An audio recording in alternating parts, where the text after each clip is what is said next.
Can you be fair and select clips across the board? What I said and has been done, and what I said and maybe has not been done. So let's watch that. Maybe you can watch that. Waeleza ya kwamba these people don't understand the damage they are doing to the people and the economy of Kenya. Kwa hii taxes wanaongeza usiku na mchana. Na mimi nataka niwaulize watu wa hapa Manga, tafadhali, mkiona tumesimama hapa mbele yenu, tunawaambia ya kwamba tutengeneze hiyo serikali inakuja ambayo inaelewa lugha ya mwananchi wa kawaida. If you have good ideas, why do you need the police? Why do you need blackmail? Why do you need intimidation? If you have better ideas, sell them to the people of Kenya. There are enough intelligent people in Kenya to differentiate what is good from what is better and what is best. Ni jambo mbaya sana kama tutatumia askari polisi kuumiza wananchi wasio na hatia eti kwa sababu wako na maoni tofauti ya kisiasa. Waeleza ya kwa I agree with that. It is not fair to use the police to harass citizens who have a contrary opinion. And that is perfect. That's what they're accusing you of. I still believe that. That's what they're accusing you of now. But you don't tell me that...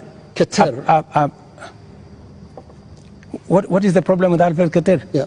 Alfred Keter, no, it's not a contrary opinion. I mean, the police have said why they arrested him. It is not because of me. I didn't give any instructions. I didn't even know what was going on.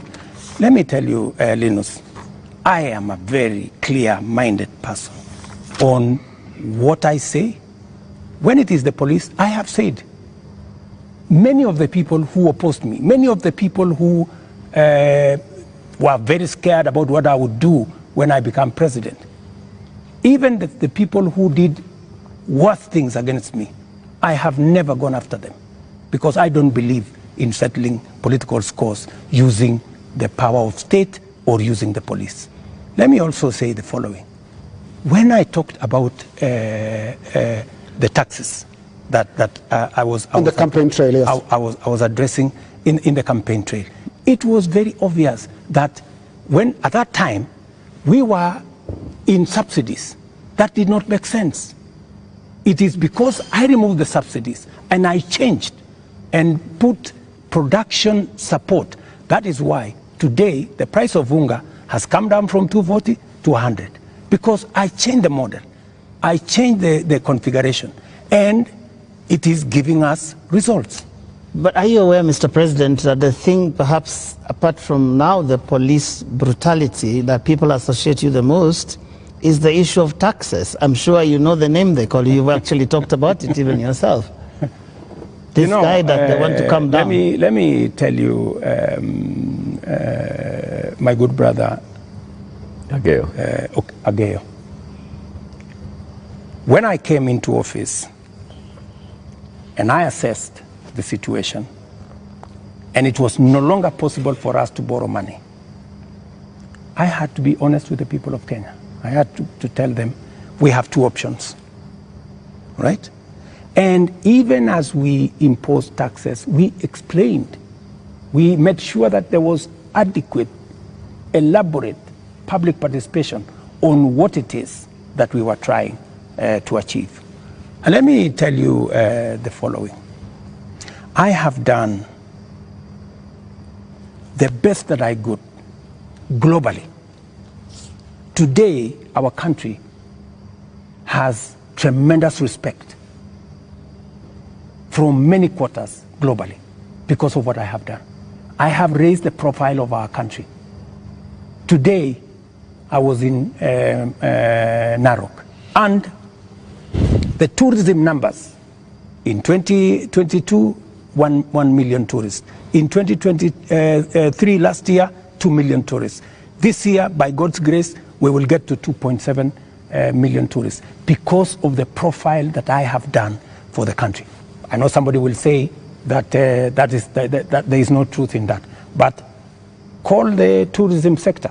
They will tell you themselves that all hotels in Kenya today are operating 80% upwards, which is a new phenomenon in Kenya.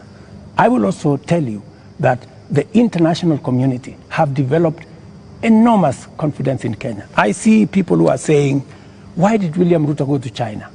Why did William Ruto go to Europe? Why did William Ruto go to America? Let me just tell you the following. When I went to China, we got money to be able to put equipment in 70 of our technical training colleges. Today, the contract has been signed, the equipment is being manufactured.